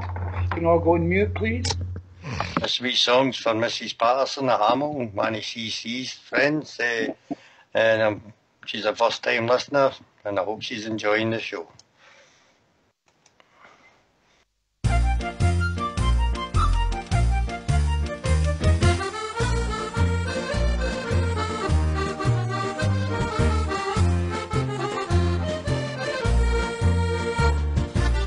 There's a pub in Green Street where all good proddies you will meet. So come down here and together we'll have a jar. A welcome there you will receive, so good that you won't want to leave. A fine wee pub is Saltcoats Mermaid Bar. You'll hear the sash, and Derry's walls, just like in your own wee orange halls. The banter here you will enjoy, as long as you're a proddy boy. A good time in the Mermaid is had by one and all.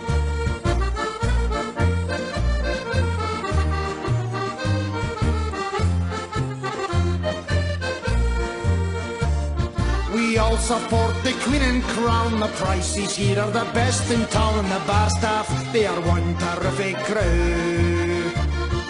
Everyone laughing, full of cheer. It's one tremendous atmosphere, singing to support the red, white and blue.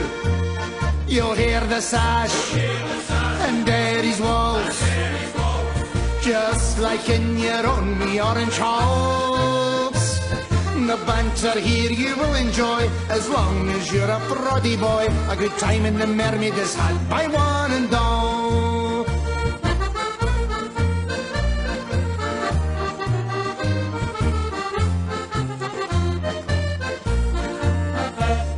It's nice to come to the Mermaid Bar when Rangers are playing at Tybrook's Park.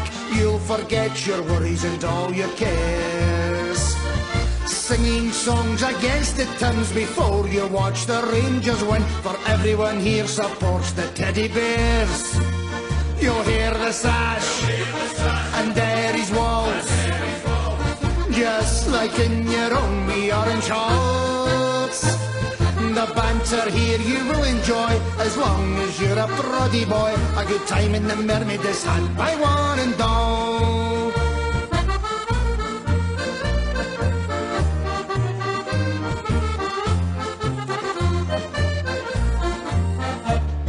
If you are up from Belfast town, Tyrone, Fermanagh or County Down, Armagh, Antrim or London, Derry shores, the Mermaid is the place for you, so come and have a drink or two. Next time in Saltcoats you'll want to come back for more. You'll hear the sash, and Derry's walls, just like in your own wee orange halls. The banter here you will enjoy, as long as you're a proddy boy. A good time in the Mermaid is had by one and all. You'll hear the sash, and Derry's walls, just like in your own wee orange halls. The banter here you will enjoy, as long as you're a proddy boy. A good time in the Mermaid is had by one and all. A good time in the Mermaid is had by one and all. A good time in the Mermaid is had by one and all.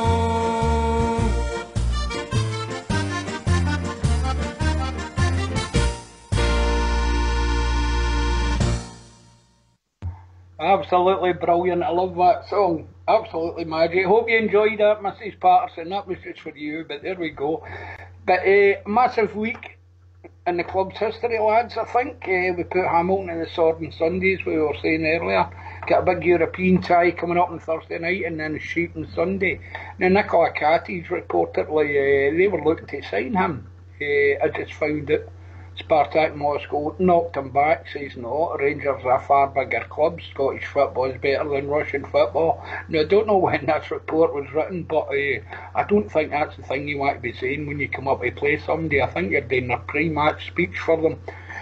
Any idea about the comments, lads? Bridge? Excuse me, boy, I had a wee coughing fit there. I do apologise.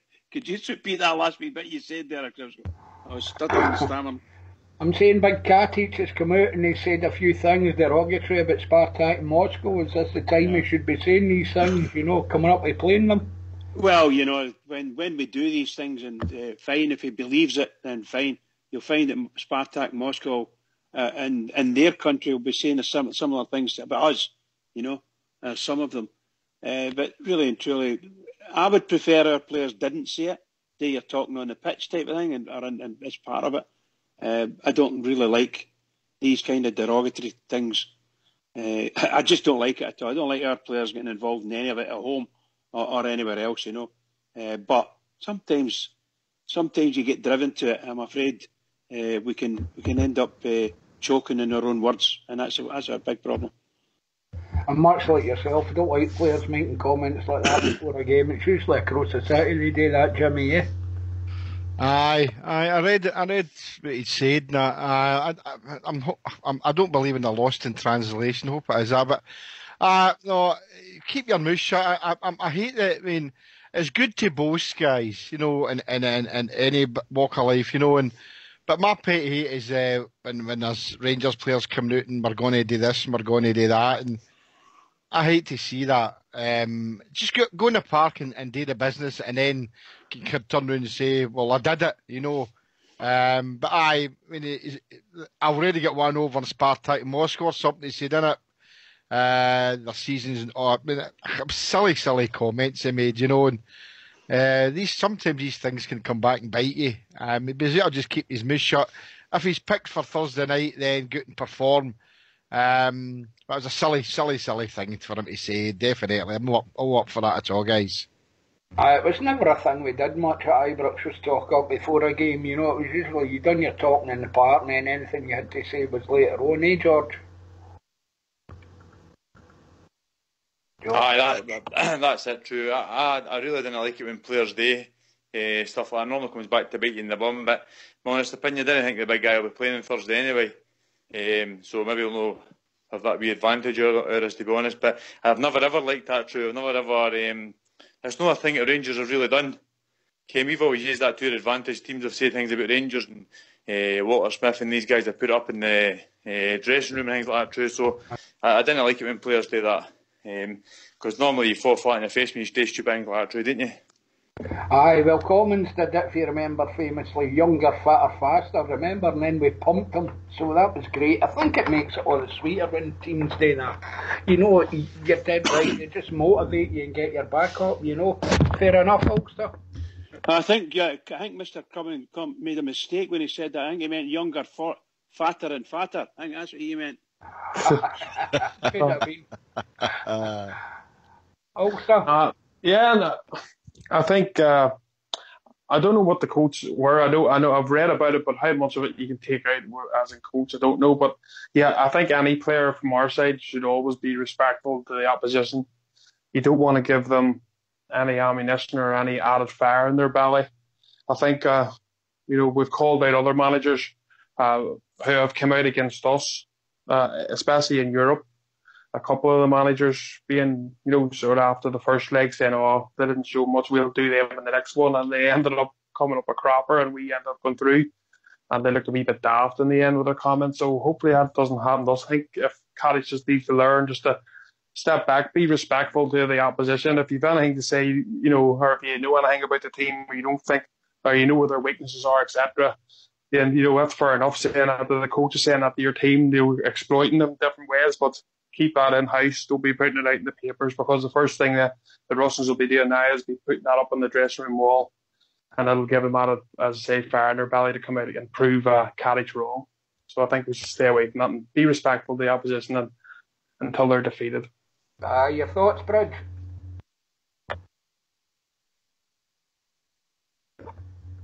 See away again. You there, Bridge? No, I was talking on mute. I do apologise. Yes, I agree with what Ulster was saying there. Just got to watch what we do and watch what we say. And we used to call it, mind your P's and Q's. You just don't want to inflame anything because you're going out to play a game of football. All the talking gets done in the park. Simple as that. I remember famously, Big Jock Wallace, they asked him after a game, he says, were you confident today? And he says, I was confident before the game, boys. Big Jock was a master of that kind of stuff. But always deeply respectful of the opponent, no matter who it was. Fox, should they be keeping their mouth shut before a game? Aye, I think so. As you rightly said, you're talking on the part, mate. I don't think we should underestimate this team. People saying they're fifth in the Russian league. They'll have good players, mate, and they'll be organised. Russian teams have been known not to travel that well, right enough, but I think they're a big danger coming to Ibrox, mate, when we've got to commit to attack. And we'll need to be on our ball, especially with defenders, mate. I think you're dead right, Fox. I think we as fans are taking him a bit lightly. I don't believe for a minute Steven Gerrard will, you know. By all accounts, he said everybody watched no matter who we're playing, so hopefully that will stand us in good stead, Georgie. Is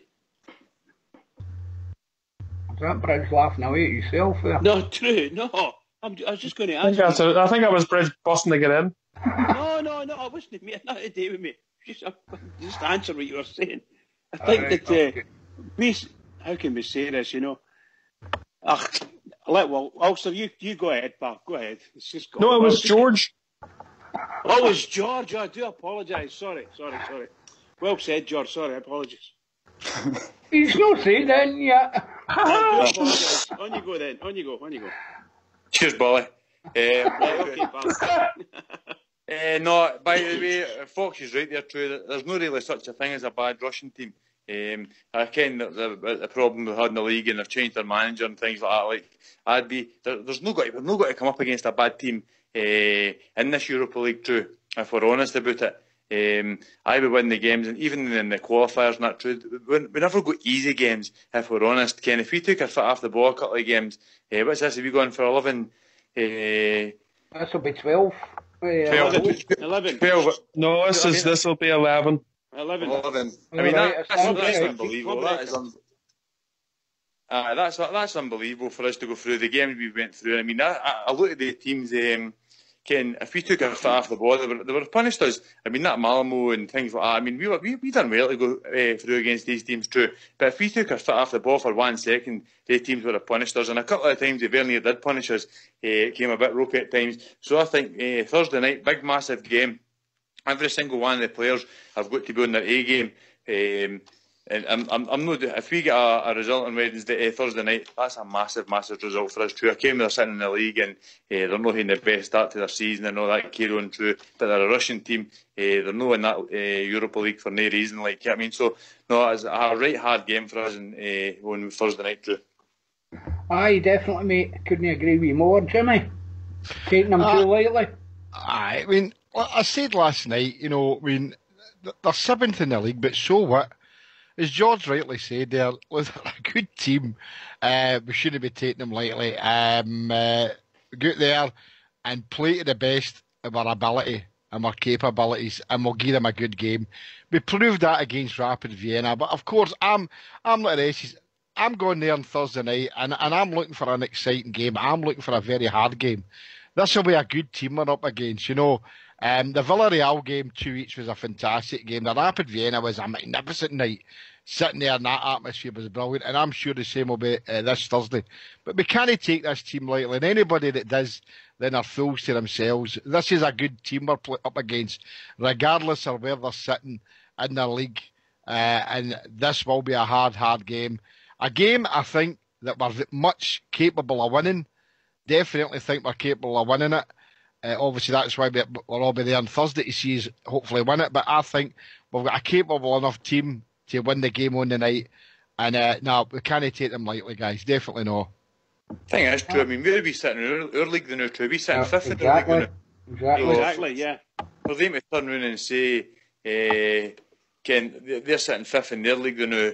We're sitting 7th. They've not had a great start to our season. But let's be honest about it, true. We've had a no bad start to our season. And let's be honest, the Aberdeen one, I think we should have won. They stole a point. The Motherwell one stole a point, and we were absolutely torrid against Livingston away from home. So take the 3 out of the way. We've actually not had no bad start to the season. We're just looking at this team and saying they've got rid of their manager, and they're sitting 7th in their league now. But they could have played the top 3 teams in their league through. We didn't know these things, so it's so swings and roundabouts. I think it's a right hard game. Villarreal probably underestimated us a wee bit there when we were there, true, and we had that wee bit of hurt and got the point. So let's just hope we can do the same on Wednesday night, because I think they'll just be as equally technically as good as what Villarreal were, true, to be honest.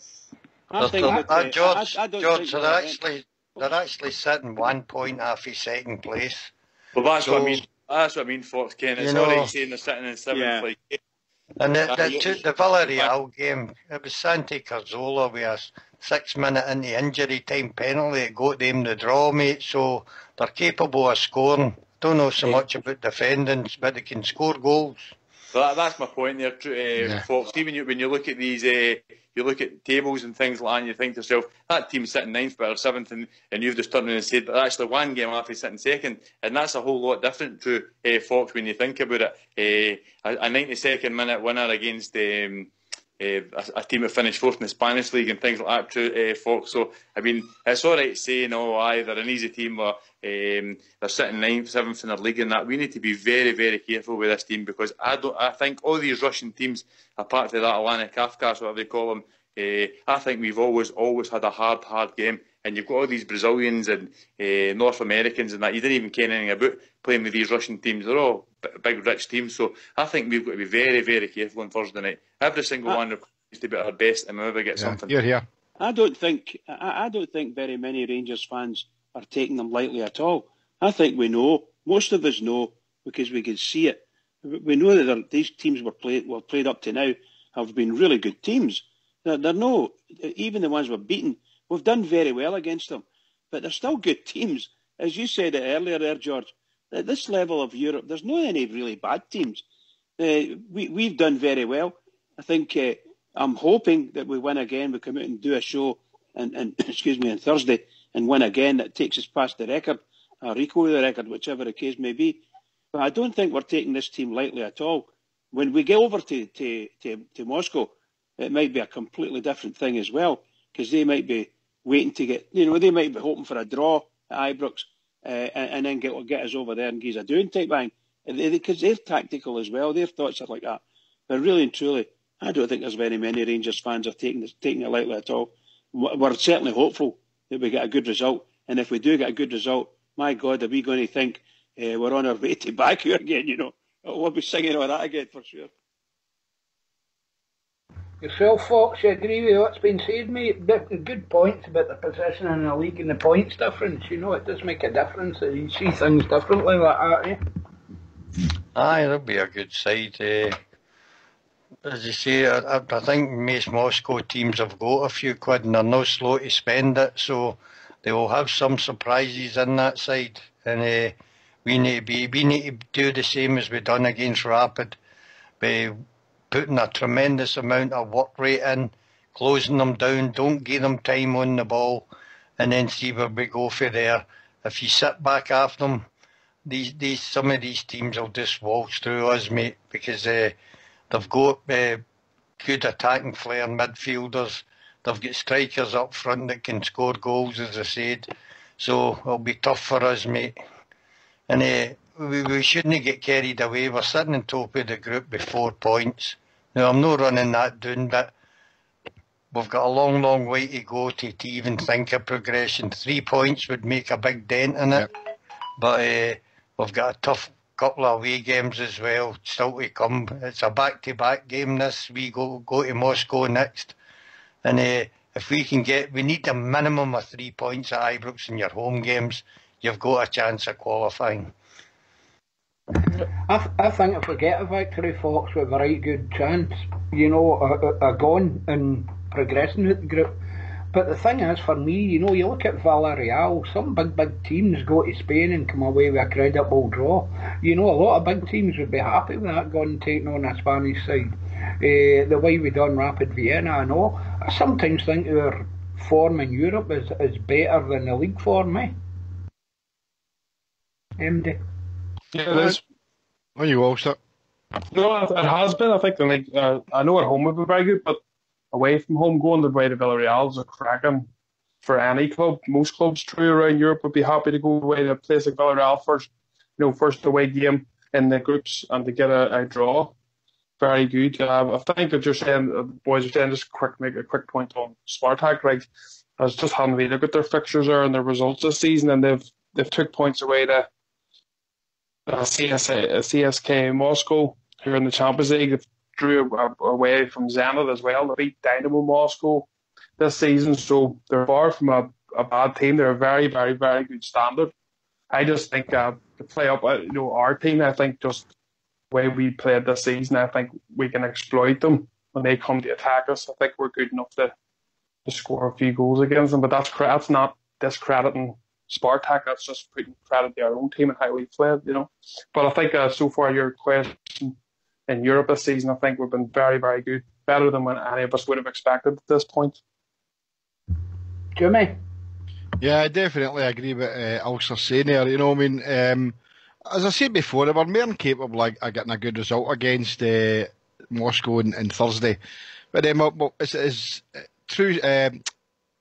Ulster said it's a back-to-back game.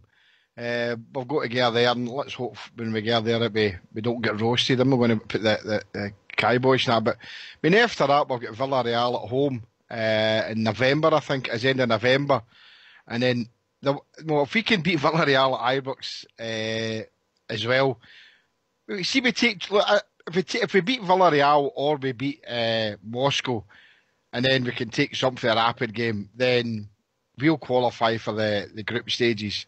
But we can't take any of these teams lightly. You know, even Rapid away from home is going to be a different game altogether, guys. We all know that. With their own fans and that. I mean, there was 1,500 of them. They're mental. So it'll be a difficult game for us or in that. But I mean, we go with excitement. That's what's good. This is what's good about being a Rangers fan, a Rangers supporter this season.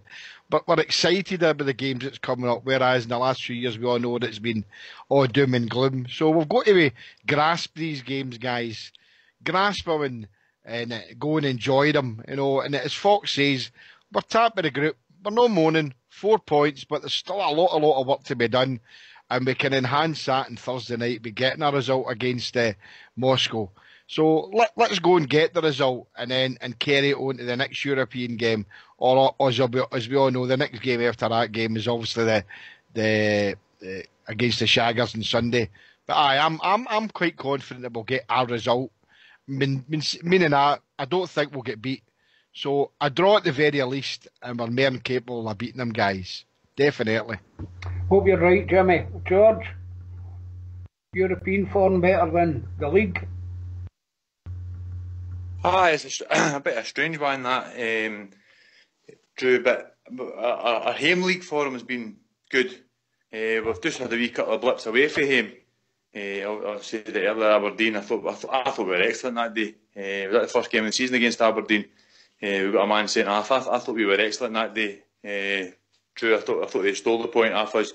The game against Motherwell, you've always got a bogey team. The game against Motherwell, I thought that was it. And the game against Livingston, I thought we were horrible. Apart from that, at home, I think we've been excellent in the league. True, so it's not as if the league form's been terrible, or away league form's not been great, but home form's been good, so we just need to improve in the away games. And the thing is, it's a strange one, because our European away games have been perfect. So it's not as if we've got this mad shadow hanging on us where we can't do it. It's just sometimes the games have just no clicked. And some people need to remember we've got a young team as well, True. Ken, we have got a really young team, a young midfield, like we keep talking about, we Fredo up front and things like that. These guys are going to head doing games. Maybe what we need to look for in January is just a wee bit of an older heat to go along beside some of these guys. Wee Arfield, I think, has been firing all cylinders. I think he would have maybe been the guy who had the midfield and that, True. So I think we just need to keep doing what we're doing and try and improve on our away results. Our league away results, True, to be honest with you. Yeah, definitely, Bridgeman. Yeah, you can't disagree with what you're saying. It's a real good sense. I think that as George says, the first two major away games of the season, Aberdeen away, we had a fantastic game, man sent off and lost a last minute goal. And I said this during the week as well, and last week as well. Against Motherwell, well, we could go behind twice and come back and up leading 3-2, and get to the last minute again, virtually the last kick of the ball, and we lose a goal. So we've got weaknesses there, but that didn't stop us playing, shall we say, holding out and against tough opposition, bogey teams, call them what you like. But I think our European form is quite special. The way we've been playing and the way the guys are dug in. If we could have transferred that type of digging in to some of the places we've been to, it might have been a different game. I'm talking about the last 3 away games there. So it's always been quite tough for us the team just seemed to freeze up for some reason or other, and we've got no idea what it is. But I'm sure the manager will get over it. But I'm very, very pleased, and we should all be pleased as punch with our European. But just what Jimmy was saying there, look, we're a huge game on Thursday. We're playing, to all intents and purposes, it's top versus bottom. But make no mistake, this team are going to be a good team. And if we don't start this game on the front foot, then we're going to end up having to battle. If we start on the front foot, make ourselves known, get our presence in the game, stamp our feet, stamp our presence in the game, we'll be there. We'll get there, and we might even get a good victory. I'm happy a 1-0 victory will do me fine. That'll do me fine. Get 3 points, it'll be just fabulous. Just fabulous. Yourself, Fox? Just pass on me just now, mate. All right, okay. Thinking back, I'm talking about the league form and the European games. You think about the, Villarreal scored within 40 seconds. We come back for it. Rapid Vienna scored first. We come back for that and almost immediately. We've been really putting up some really good performances in Europe, guys. For me, anyway, as good as anything I've seen so far. But, Stevie Gerrard incidentally saying Borna Barisic should be available. And whether he's ready in terms of training and things like that. Ryan Jack's available. Scott Arfield apparently is touch and go. He's 50-50. So it'll be interesting to see how our team pans out, Georgie.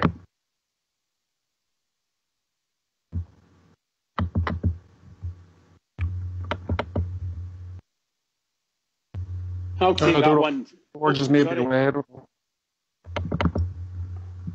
Go ahead, Brits.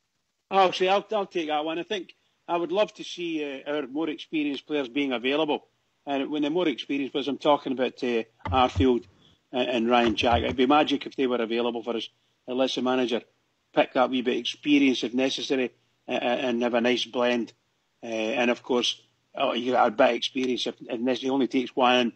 And you've got a bit of experience sitting on the bench you can bring on if panic stations start setting in. Some old heads are better quality players. They might not get 90 minutes out of them, but you'll maybe get some minutes out of them. It'd be really great to see because obviously I know young players are really keen and I know that Ryan Kent is just a marvellous player for us, but he needs to be able to show a bit of freedom and not be tied down to certain positions. He needs to be free, in my opinion.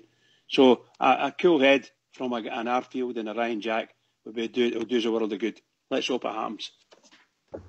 I don't think Arfield will play, Bridge. If he's talking 50-50, I don't know if he'll take the chance on him. Well, that's what I'm only saying. If he's fit enough to play or he's on the bench, even if he's available on the bench, I doubt very much if they're fit enough to play 90 minutes anyway. But if he's not available, he's not available. But I would love it if they were available. Lets the manager pick and choose. He'll not put two players on who are only 100% fit, but he may put the two of them on the bench. You follow me? Or one of them on the bench and one to start, and just swap them around. But I think possibly Borna Barisic will come in and place Andy Halliday. I don't know. You don't know. You can't. He's the difficult man to second guess. Our manager really, But again, if the more players we've got available, the better. But the manager seems to get it right in terms of his selections in Europe anyway, Georgia. George is gone. Don't think George is there, actually. Go on yourself then, Ulster. Yes, mate, I think he's been getting it right, but I think it's also due to, you're talking there about Villarreal scoring a goal, then us, getting ourselves back in the same as the Rapid game. I think that's to do with these teams attacking, and then obviously then we've seen we're very, very good in the counter attack. Our players, like even Flanagan as well. I know Barisic, a lot of people prefer Barisic, but I think Flanagan's played a very good job in that position as well. And I think that's how we're getting these results, because these teams are wanting to play football, unlike Hamilton's, etc., who camp in their own halves pretty much, apart from a few players that obviously go on there. They try to counter the odd time and do breakaways. But that was really playing into our hands, the European, because of the class of player that we have now, like Kent, Jaria, etc. He can Gerrard can find the spaces because the space is there for him.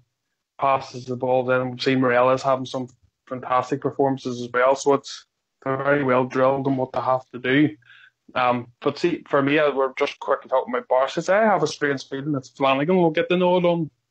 And I don't know if that's due to Barca maybe be a wee bit too early for him.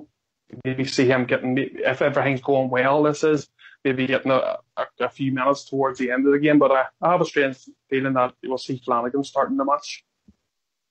It could be. I think Stevie G will, he'll evaluate what power they've got coming down there, that wing as well, and I think he'll make his decision based on that, whether he can afford to push forward or having to do more defending there, Jimmy, eh? I agree with what Ulster saying there. I don't think you'll see Barisic, and I don't think you'll see Katic either. So I think you'll probably see Worrell and probably Halliday in there. I don't know if there's a place for Flanagan, but I think it's fun out on Sunday that big man Katic didn't look match fit. We all spoke about it last night. And if Barisic has got an injury there, it's not worth trying him out on. It's not worth it. For me, Arfield, I was reading about Arfield that he took a slight calf strain when he was away with Canada, but he sat out the full 90 minutes of the second game. So I'm hoping he just rested him as a precaution. And is maybe fit for Thursday. But the gaffer will not take any chances. We know that on players that have got a slight knock. I'd like to see Ryan Jack get a run out and see Arfield if that happens. But obviously we'll discuss the team tomorrow night. But I don't think there'll be a place for Katic just on his performance on Sunday. And it might be a wee bit too early for Barisic as well, guys. Aye. Well, our manager likes Flanagan. He likes playing Flanagan. He's got a lot of trust in him. And actually, truth be told, Flanagan hasn't really let anyone down. No. He likes a tackle. He likes to get in there. He likes his presence there. His only thing he doesn't have, by the look of it, is he doesn't have the crossing. He can't cross the ball with the left foot properly, Now, I'm not saying he's a diddy or anything like that, but, he just doesn't. He's not as good as some. So he's not naturally left-footed, and it makes a big difference if he was. He tends to bring it back to his right to put the ball across. So that gives a wee bit of... But seriously, I'd love it if again, I'll say it, if the guys are fit and the manager sees they're fit, I wouldn't be surprised if he played one of the midfielders that we spoke about. I don't mind who it is. I prefer Ryan Jack, but I think Arfield's also playing well for us. But I'd like him to play Ryan Jack, and I would like him to play Barisic if he's fit, because I think him going down the wing and servicing young Ryan Kent and vice versa, they could make up a nice wee duo there, and the left foot going pinging the balls into the middle. It'd be nice to see. But I'm happy. Brilliant, Bridgeman. I'm not saying he's a daddy, only in Rangers Radio. Yeah, well, you know what I mean. Just in that silent noise. I know, he's not a tat. He's not Well, you put it like that then. Any thoughts on it, Fox? Who would you like to see coming in out the injured one or the doubtful, shall we say? Like Bridge, I think the wings will be vitally important to us. We carry a lot of attacking flair down the right with Candias and James Tav. And I hope Barisic is fit. His delivery into the box is good. He's got a bit of pace, can link up with Kent. I think they tend to play a bit of a similar system to us, a 4-3-3. So there will be room on the wings. And I think we'll be fitter than them. I think we might go late into the game before Rangers strike a winner. And it'll be with superior fitness, I think, that'll get us home on Thursday night. Well, Vienna captain said that, didn't he? He says they didn't get time to breathe with the Rangers players on them, And that is a type of performance, and it's a good way to go for a team, if you think you're maybe not as good as them, But look, guys, we're all looking forward to it. That's the main thing, We've got European football, my God, a couple of years back, who would have thought, We always knew this day would come, but it's been absolutely fantastic, and I'm loving it for one. I don't know about yous, well, I do know about yous, I'm telling porkies. Absolutely, aye. It's absolutely brilliant, you know. Big week for us. So, as I said, we put Hamilton at the sword, we've got Spartak Moscow. Could it affect us on Sunday? Nah. Jimmy? Nah, I can't see it. No, I think against the Shaggers, it's a game on its own. It's a second game to be playing the puddle drinkers. You know, you want to beat them all the time, and I think they'll be up for it. Hampden Park will suit us. You know, the football that we can play, and I don't have any fear. I said earlier on, we've got a pool of good 22, 24 players. And I think we're more than capable of beating them on Sunday. Nah, let's take care of Spartak on Thursday and then onwards and upwards to the next game. But I'm confident we'll get a good result on Sunday as well, guys. Ulster? Yeah, I think we proved in the Rapid game, we got a really good result. Everybody was absolutely buzzing. We had to then have a tough game against a good informed Hearts side. We came out, we actually carried the Rapid form into that game, came out of the blocks, firing all cylinders, sort of killed the game off a lot quicker than I thought we could have, or would have, and we did. Hearts were sort of blown out of the water in the first half, and I thought the fitness caught up a wee bit with us in the latter parts of the second half, so I think if we can do Spartak, if we can, and we get a win, Ibrox will be buzzing again, it'll be potentially be another amazing night. And then we'll hopefully take that in like we did against Hearts into the Sunday game here against Aberdeen, with our tails up, mate, and go for the throat straight from the off. There's the perfect scenario, but we have to wait and see, as everybody's already alluded to, that we have to do the business on Thursday before we can think too much far ahead of ourselves. Aye. Oh, sorry, go ahead, Blue. No, I was going to say, I think that we need to be concentrating on this game coming up on Thursday before we start thinking about the Sunday game. But I do think that on Sunday they'll be well, because of course we've got a decent pitch as well that will help. But I think that we'll do well on Sunday as well. I've got no qualms about that one. Okay, pal. Good point. Thank you, Bridgeman. I was just going to say that Ulster's right about particularly the Hearts game, but I know that there's one guy would like to replay the Hearts game because of the mistakes that they made. If you follow what I mean, Mr. Levine says he would like to play that game again, and it would be different. Of course, it would be different. But he thinks that Rangers didn't play as well as what Rangers think they are. Just a load of rubbish, you know. That's basically what he said, I'd like to have another Bridge. If we all fought like that, I'd be saying that's getting our go at them. That'll Parkhead, but unfortunately, that doesn't work again. Of course, it's just utter nonsense. I'm just meaning, you know, you get somebody to tell you we were absolutely outstanding against Hearts, fabulous, best I've seen us playing in the first half against Hearts, and it meant a lot to us as well. And we blew them out of the water. But it happens all the time, Bridge. I mean, there was a Hamilton manager yesterday. You know, in the day again, he's still moaning about that it was never 2 penalties and we should have won the game. And what planet are these guys living on? No, it's always about the Rangers, you know. When the puddle drinkers get a result, they're always magnificent, no matter what kind of results they get. So let them bump their gums, because him and Canning, and they're a couple of tits. Right? Aye, that's what they are, because, I mean, it's about the Rangers. They've not got a good thing to say about us, but you know what? We are the people. Yeah, I agree with you. And I agree with you in everything you said there, Jimmy, to be honest. But I think that these people who are speaking have got the shall we say, probably 90%, if not 100% of the media agree with them as well. That it was a very poor Rangers team and blah, blah, blah, blah, blah. And actually, Hamilton Accies were, you know, they were at 10 minutes to go, it was one each. And I'm thinking to myself, 15 minutes to go, it was one none for Rangers. What are they talking about? No, I just like that, you know. It's just, you're right, Jimmy. They just hate us. I think in the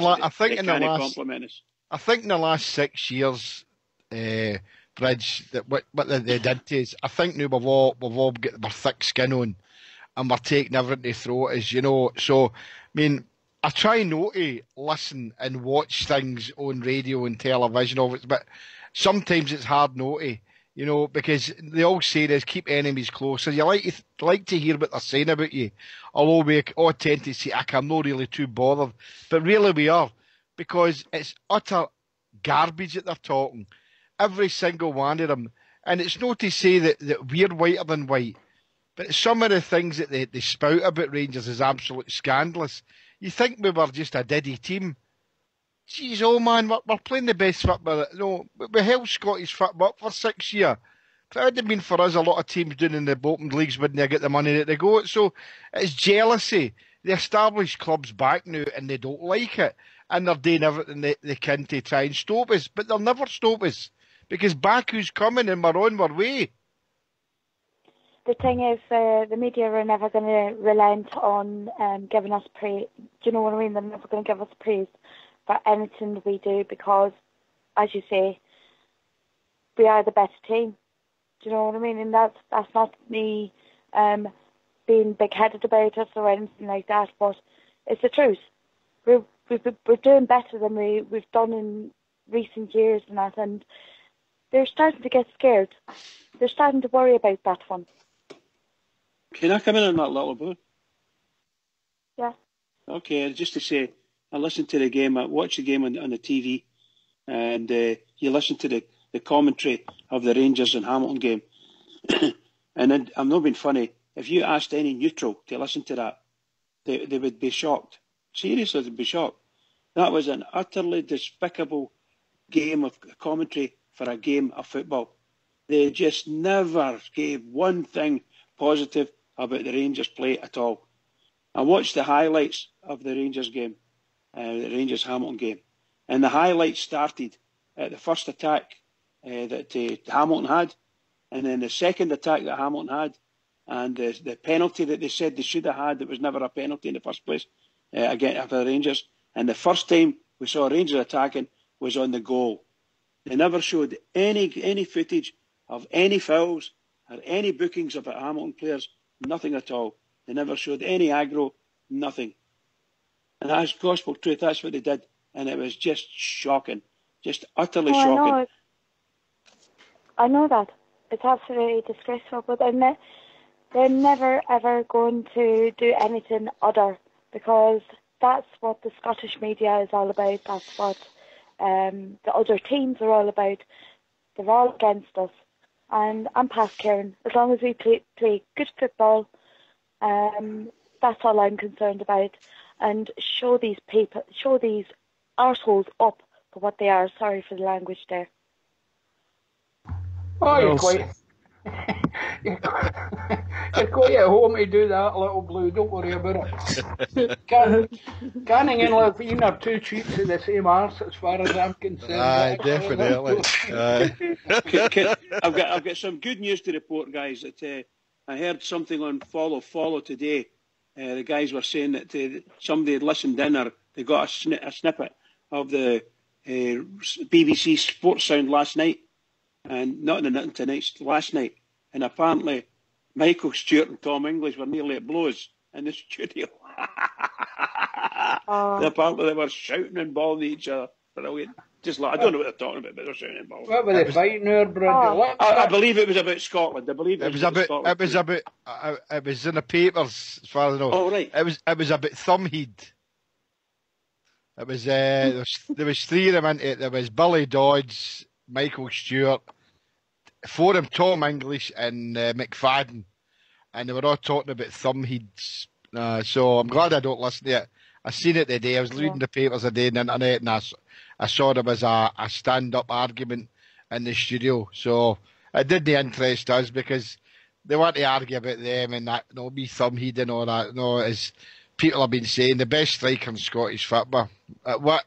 Striker at what? He's for the same arse and off. You can have three cheeks, he's one of them.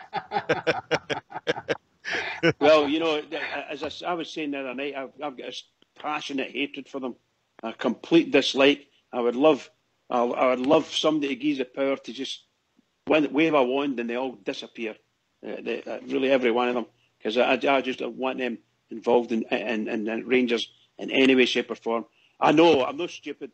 I know that somewhere along the line, probably Christmas time, there's going to be a revamp, and they're going to come up with another contract, and they're going to say, Rangers, we're going to come over, we're going to be Ibrox, and we're going to start doing the radio broadcast again from Ibrox. They're going to do something like that. I'm quite sure they will. I just hope Rangers tell them, no, we don't need it. But the club will say, no, there's money involved or something like that, for sure. Yeah, I think that's sooner rather than later, yep. Well, at the end of the day, Bridgeman, the news agencies should not be allowed to pick and choose what news they're going to broadcast. 100%.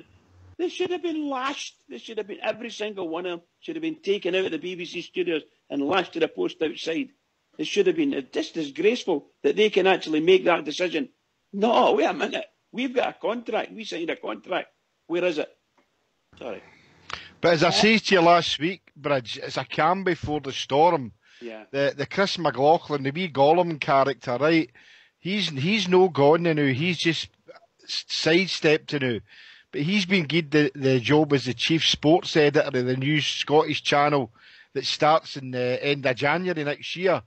There's a new BBC, they got the franchise for it, so there's a new BBC Scotland channel, and they're going to have a 30-minute sports programme Monday, Wednesday and Friday, and he's the chief editor of it. So watch out, watch this space. They're no done with us yet, mate, so I'm with you. I would ban them 100% all the way. I couldn't disagree with that one, Jimmy,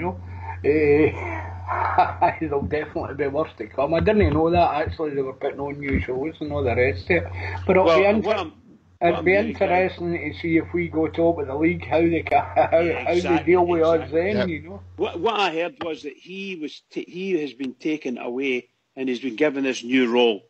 And that's for this new channel, as Jimmy's pointed out to us and told us. And thanks very much for that, Jimmy. But his contract now doesn't entail going to any matches, no pitch side stuff, nothing. I think he does everything in the studio, and does interviews in the studio, and that's it. And I think the reason for that is, in my opinion, I'm being very, very, shall we say, suspicious of it. And I think they've done that in order to open the door for the BBC getting back in Ibrox, because they must be a laughing stock. Yeah? They must be a laughing stock. Yeah. They've got the most popular manager in Scotland at the moment, and Stephen Gerrard. The people down in England are interested in what's happening. The Sky TV and all that. There's somewhere along the line we're missing a beat here. I wish Rangers TV could just take the whole lot up and do all the interviews and just and sell them to them. Well, that's the point, but I don't get upset because I don't listen to the BBC. I don't really listen to Radio Clyde. Radio Clyde is sponsored by Celtic. They pay money for adverts on it. They're never going to say anything against them. BBC's full of clowns. I mean, all the Rangers news you want to find, you will find. Follow Rangers Media. Plenty of blogs out there, like Four Lads Had a Dream and others. Yeah. Rangers TV is absolutely superb. The interviews that they do. What else do we need? Why give them their moment in the sun? I just don't listen to them. And advise everybody else to do the same. You're dead right, Fox. Another wee guy I watched, CJ Novo, the boy's name is 992. He does a cracking wee vlog. He's usually got one on every night. That's quite good. I usually watch him as well. But you're dead right, mate. You get your news everywhere, mate. You don't need to be on a TV set to get it nowadays anyway, But before we go further, can I just say, people like myself watch the news, both STV News and the BBC Scotland News. We watch it and we hear whatever they do, they're so openly biased against Rangers. It's criminal. It's absolutely criminal. That needs to stop. And I would hope, and that's all I said last night. Well, maybe I said a bit more, I didn't mean to. I would hope that Rangers should take the initiative here and find a way of just getting us away from the BBC and get them away from talking about us. Simple. Sorry, boys. You'll never get them away from talking about us. It's a pipe dream. That is a pipe dream. No, we shall see. Is that another caller joined us there, Fox? They just dropped out again, mate. Alright, okay. Listen guys, there's another couple of wee items. We've only about 10 minutes, 5-10 minutes to go, so you know if we can just cover that. Miles Bierman, I reckon if he doesn't make it into that first team, and Malta, he's out there on loan, that Stephen Gerrard will be waving goodbye to him. When I like to see it, I think that wee boy's got potential, you know. The Hummel Training Centre's developing. Work starts in November. 4 new dressing rooms combined with an education suite make a massive difference to the time spent on the quality of education for our young Rangers players. The tickets, SPFL, they put the rank time on the tickets. Any thoughts on any of them? Tickets, can I say something about the tickets? Go ahead, pal. I got my tickets through the post on Friday. I meant to bring this up on Friday, but no. I got my tickets through Saturday morning I got my tickets through. Over the moon the envelope came, and you'll never believe when I opened the tickets. They gave me 2 tickets for the disabled section. So I had to run out to Ibrox on Saturday before the ticket office shut, and I had a right hoo-ha, shoving my email under their faces. They said, but we don't have another ticket for you.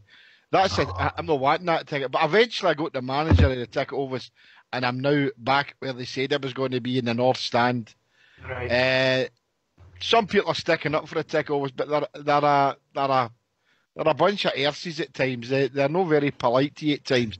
But I got my tickets anyway, so I'm North Stand, row XX, or row ZZ, sorry. About 6 rows for the back and at the centre circle. So I was when I read all this about the rank time, so see when you said that, I looked at my ticket there as you said that, and I've got the rank times on my ticket. So you going at noon? Oh my God! I'm looking here now, right? I've taken out my hang me here, guys. So I'm not going to steal the show here, right? Just when you say that, I know, right? So I've got my ticket here, and it's telling me where I'm in the area D1, road T, right? And it says Sunday 28th October, kick-off 12 noon. Yeah, I know. Well, they've made a complete and utter hash of it, haven't they? I've got the same. I've got my ticket here, 12 noon. It's just utter nonsense. Utter nonsense, man. Aye. And you know that I don't even know who they're going to blame. I mean, obviously SPFL, because they're the ones that are producing the tickets, are getting the tickets produced for you. So they've not only have they screwed up from before when the game was going to kick off. It was supposed to be at 12:30 or 1 o'clock or something like that to start with. It's just shambolic, man. It's another lunatic's decision. But there's a lot of things like that, because there's people on Facebook saying that they've received a child ticket instead of an adult ticket. Oh, it's just and things like that. What do you do, you know? But I put on, look, you need to go up to the Ibrox, and I get there just about 12:15 on Saturday. I was raging, my heart was thumping, and my wife was driving us there and through the tunnel, and I say, but hurry up, you know. And the ticket office was empty, but I couldn't. I passed the tickets there. I said, look, you sent me 2 ambient tickets. I says, I'm not disabled. What is that all about? You know, and they says to me, but you only pay for 1 ticket. I said, but you're taking 62 quid out the bank account for 2 North Stand tickets. No, I'm not what. Well, I don't know if I've got a ticket for you. It's an absolute joke. And then I didn't even notice till you say there, my tickets get 12 o'clock on it as well. I didn't realise that. See, the thing is, Jimmy, there's a couple of things. I know what you're saying. Mistakes can be made, aye. But the point is, if you've got 2 disabled tickets, that means there are 2 disabled punters not getting into the game. Do you know what I mean? And they should be accommodated for, mate. Listen, and Bridgman's dead right. What a shambles Scottish football is. Aye. What an absolute shambles. They can't get a time right on a ticket. They can't get a draw done. They can't organise 2 semi-finals on the same day. It's a shambles. No, I'm waiting on happening next. All sitting in Ibrox. An announcement come out. The game's been cancelled. Nobody brought a ball. That's what I'm waiting on. That'll be the next one. Seriously, it's an absolute joke. They should be hounded out. Get out of professional people that can run the game the way it should be run. Get your backsides out of the offices, please. Look after your own club's interest by all means, but let other people run the game who'll do something for the game. And I'll no be curtailed just by their bias for one stupid club, you know. That's the only way it's going to work, but it's an absolute joke, it really is. And you can picture the English again, they're in one of their cups, their semi-final, they can't even get the time right in the tickets. Unbelievable, really is. But there you go, that and the Aberdeen shambles and all. MD listening to them say they're going to sell 27,000 tickets. Who are they kidding? Absolute joke. The whole thing's a shambles top to bottom, but there you go. But MD, what you add in? We've got a couple of minutes. By the way, I heard that the Jam Tarts have sold 26,000 tickets. Aye, well, that. Pretty good. Yeah. Aye, that game sold good. And the Pedos have sold 30,000 tickets. They'll not sell all that. They'll not sell them either, wouldn't they? No, but they've sold. Apparently. They've sold 30,000. They were allocated 30,000. They've sold, and the Hearts have done 26. I don't know whether they're going to try and sell any more. Maybe they will. But that would mean there's 56,000 to Murrayfield, and it's a 67,000 seater or something like that. Yep. So I don't know where the other 10,000, maybe the officials and so. Everybody in the world. Rod Stewart and his whole entourage maybe want to go there and watch them. On the ticket things, guys, just a wee shout out, right? There's only 109 tickets left for the Kilmarnock game, so any that listed here, get yourself there to get 109 tickets left for next Wednesday, a week tomorrow. So if you're looking for a ticket, there's a couple here and there, but get yourself there if you want to go and see the Teddy Bears against Kilmarnock. Little Blue, will you want to come in there? No, just. Oh, I thought you were going to say something there. But quite happy. I think we'll maybe discuss it a bit more tomorrow night. The Hummel Training Centre's getting developed with education centres, new dressing rooms and everything, guys. I think that's really positive, and I think it's a development fund that, put that money in, or I can't remember exactly who it was, but I remember seeing something about it.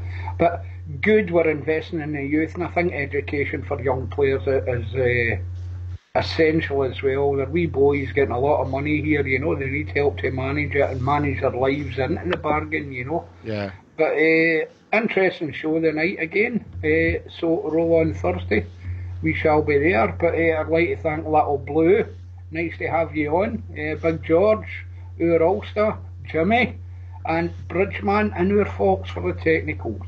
So Bridge, I'll leave a word to you, and then I'll come back in. Oh, what can I say? Marvellous night tonight again. Well done, True Blue. Cheers for doing it, pal. Superb. Great conversations tonight. Sorry I bored everyone with the BBC crap again. I can't help it. I'm addicted to it. But a big shout out to all the Rangers fans all over the world, in particular Rangers fans on here on Rangers Radio. Every single one of us, please, please, please, please keep it going for the Rangers, because we are the Rangers and we need it. Aye, well said, Bridgeman, and don't worry, Fox has got you on a final warning. But just to remind everybody, 7 o'clock outside Copeland House. Thursday night you'll get Stevie, you can get a badge off him, £3. The money's going to a good cause, one of our own, so be there and get it sorted out. But there you go. But I'd like to thank all you guys calling in, and Little Blue, as I said, everybody listening on YouTube, all the bears in the lobby, everybody listening on Twitter. This has been Rangers Radio. We'll be back up, Fox for the technicals, and Old School Blue, and we'll be back on tomorrow night at 9 o'clock. This has been Rangers Radio. Good night, everybody.